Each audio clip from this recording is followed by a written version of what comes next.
南京有一句老话，早起3卦，迟起3晃。我今天专门起了个大早，穿得格格正正的，来到光华东街这家开了30几年的老店马记牛肉面。说实在话，你没来过的人不一定能找到这家店，虽然就在大街上面，但是它没在门楼，就是个小坯子。门口摆了几张桌子，人是坐满的了。你找不到人，你看哪家门口人多，那一般就是他家了。一个人下面，一个人配合放料，这个一看就是老把式。虽然餐地比较小，螺丝壳里面做刀菜，但是两个人配合的是忙而不乱。烧浇头的牛肉汤加上一点盐味精还有韭菜，冲的水直接就是下面条的水。这种下法在南京的面馆里面确实不多见，也算是原汤化原食了。他们家的招牌面就是雪菜牛肉丝面，我看来的人基本上都点这个面，但是呢还会在里面加点浇头。既然来了，我们肯定就要吃人家的招牌面。我和摄影师一人点了一碗雪菜牛肉丝面，摄影师加了一份牛肠，我加了一份牛杂，一共是40块钱。面条里面放蒜泥的吃法以前只在顺兴吃过，没想到这个地方也是。没太好意思问老板他们家是不是清蒸，但是看辣油确实是素油熬的。家里浇头我们可以先不看，我们只讲它这个雪菜牛肉丝面是12块钱一碗。南京大部分的面馆雪菜肉丝面或者说就叫肉丝面一般是在12到15左右。那么再看一下猪肉和牛肉的差价，我个人觉得12块钱一碗的雪菜牛肉丝面不算太贵。我看边上几桌不少人吃的都是雪菜牛肉丝干条，他家干条好像是个特色。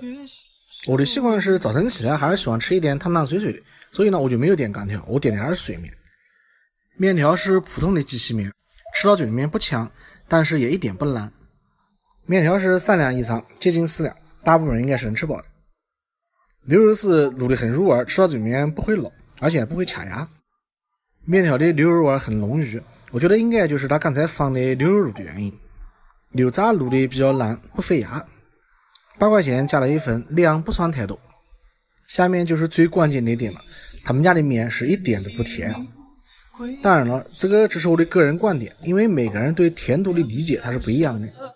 桌子上面还配了豆角，配了小菜，配了泡椒，但是一共就那一大碗，放到别人桌子上面，我也没好意思去挖，所以就没吃到。付钱的时候和老板稍微聊了几句，听口音老板应该是安徽人。曾经看过一个央视的报道，据统计在北京做早点或者做小吃的可能有1半以上都是安徽人。做早点做小吃其实是非常非常辛苦的，几十年如一日的早起，3、4点钟就起来准备，这是大部分人都做不到的。有时候很多朋友在评论区就跟小九互动，说小九啊，你开个面馆，你开个私房菜，看你烧的蛮好吃的，我们要去尝尝哎。餐饮业在以前俗称勤行，勤劳的勤，就从这一点我估计我是做不到的。好了，优点讲完了，我们再讲讲他家面条的缺点。下面条的锅相对比较小，导致面条下出来会很糊，再加上它是直接用下面条的水冲汤，整个汤看上去就不是很清爽。如果吃干条面的话，不放下面条的水，这个情况应该会有所好转。视频拍完的第2天中午我又去吃了一次，11点多钟，可能是因为早晨下面的水刚刚换过的原因，面条不清爽，汤不清爽的感觉就没有了。但是我觉得大家去吃的时候总不能在门口看它换完水了我们再去。对面条糊或者汤糊有一点介意的朋友，我觉得可以试试干条。最后说一下，辣油虽然不是混油熬的，但是确实非常香。牛肉丝其实还是蛮多的，吃到最后碗里面还能捞出来不少。